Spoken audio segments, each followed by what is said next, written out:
15 трудници од регионот денес на стручно советување во Штипската библиотека. Како полесно да ја поминат бременоста и што е најважно за нив? Најважното за тие што треба да знаат е без паника и без страв да се породат. Програмата е многу кратка и многу јасна, инклузивна и интерактивна е. Тие треба да сванат дека е тоа се физиолошки процес, дека не е ништо патолошко за да ги потикне сето тоа кога ќе видат, кога ќе сватат дека не е ништо страшно, ќе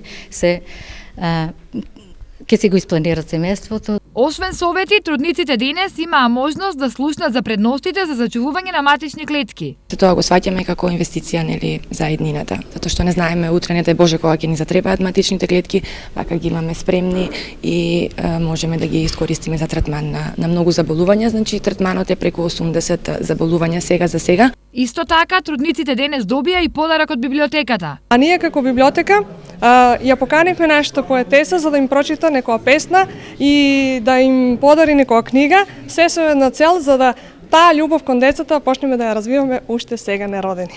Идните мајки пак веќе размислуваат околу породувањето. Во Штип планирам да се породам. Затоа што сите првородилки ги праќат во Штип од Делчево. Настанот Штипската библиотека го организираше по повод 7 април, меѓународниот ден на здравјето.